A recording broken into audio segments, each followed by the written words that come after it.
Okay, here we comes question 2. Given the fxy and the range of y and the range of x, we should do the following questions. Now, the first question, we should draw the non-zero definition region of fxy. So, it was easy.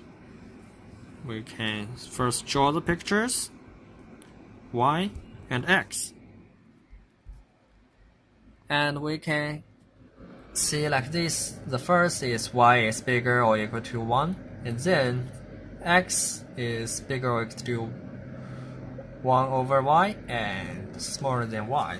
So we can first draw the relationship between x and y. This is x equals to y, and this is x equals to y under 1. And they have the point with 1, 1. So first, x should be bigger than 1 over y.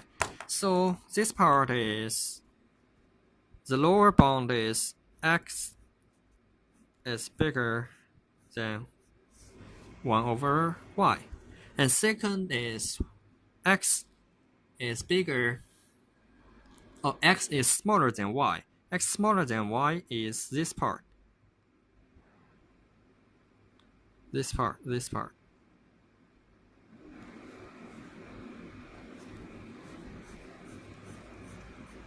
part. So, and we have y is bigger or equals to 1. This is the third bound. So the final area is this shadowed area, which means we draw it more clearly.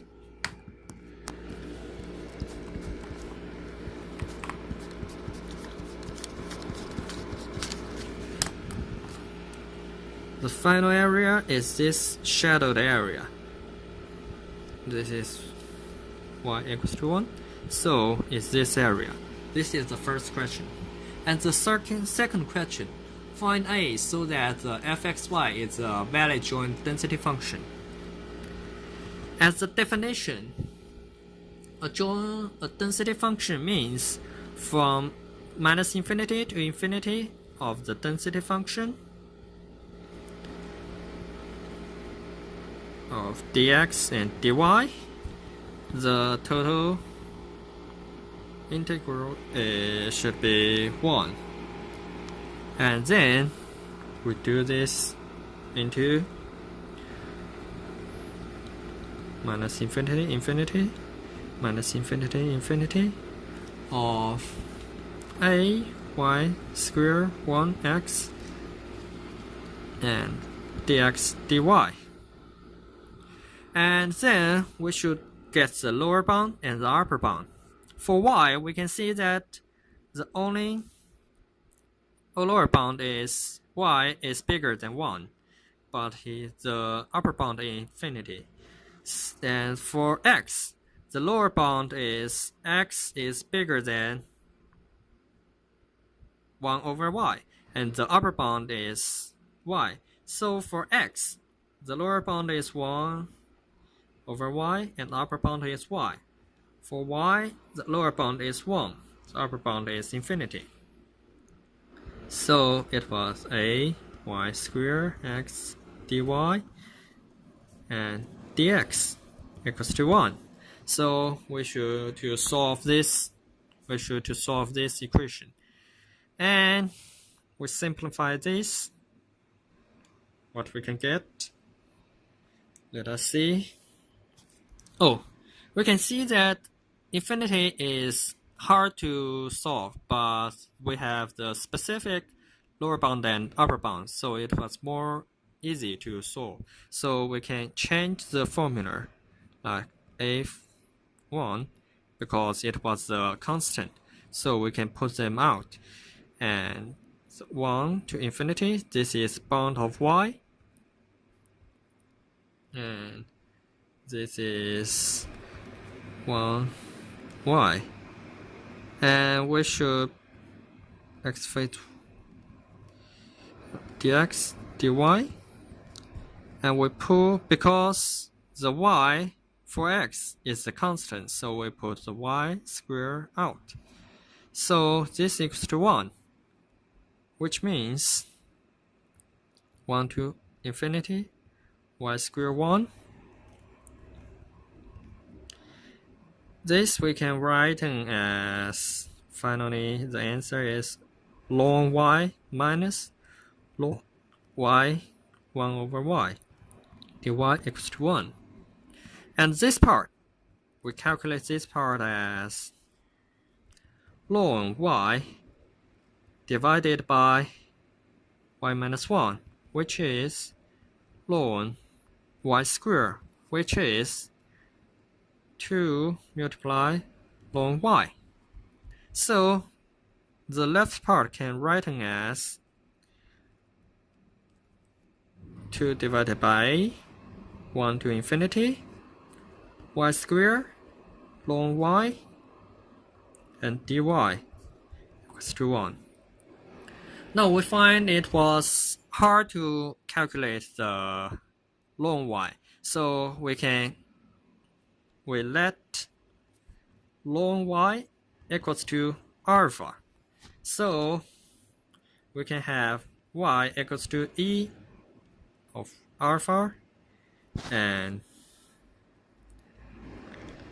y squared equals to e2 of alpha, and y, it belongs to 1 to infinity, means the alpha belongs to 0 to infinity. So the left part can be written as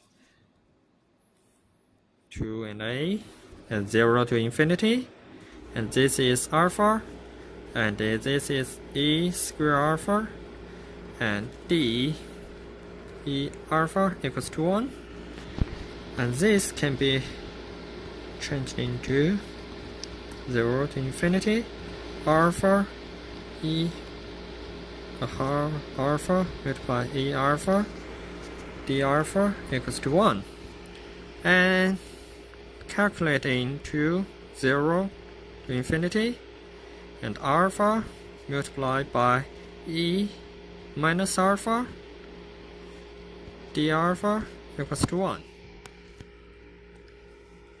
And we can see this can be changed into f of x multiplied gx dx. The can be written as fx shift gx dx minus shift of fx fgx dx and dx. This means we can calculate this into a half. This part is this alpha multiplied by e minus alpha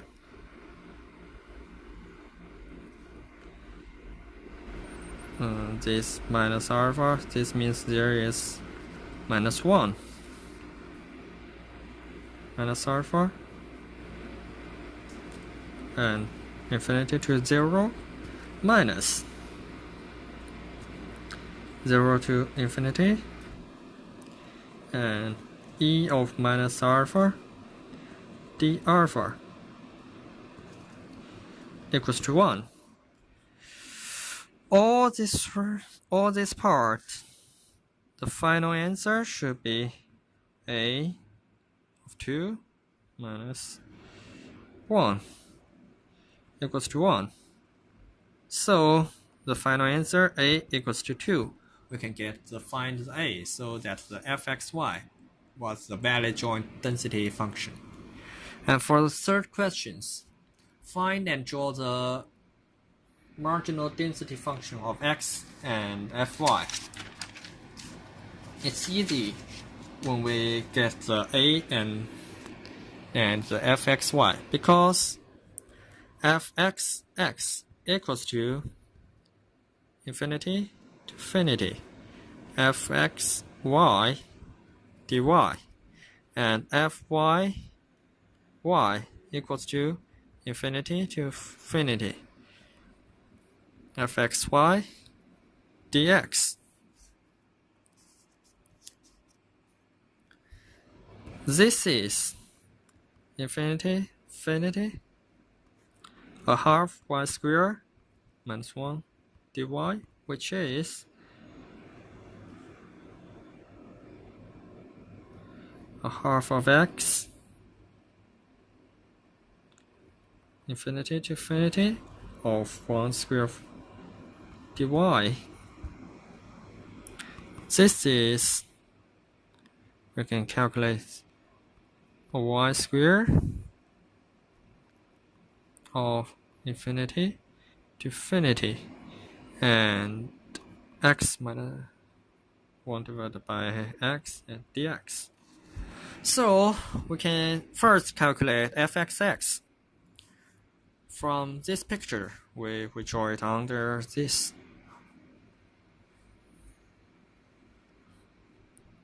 We need to calculate in the formula of x. So we have two boundaries. The first boundary is the left side, and the second boundary is the right side. Because when x, for fxx, when x is smaller than 1 but bigger than 0, we have the lower bound should be x 1 divided by 0. Then all the way to the upper bound is infinity. And square dy, which the final answer should be a half. And for x is bigger than 1, the right part, which should be y equals to x, and the upper bound should be infinity. So the lower bound should be x, the upper bound should be infinity, and a square 1. The final answer should be 2x squared over 1. This is the fx of x. They have two parts. For fy of y, we have to calculate y. We have y is always bigger than 1, so y should be bigger than 1, but it has the lower bound y.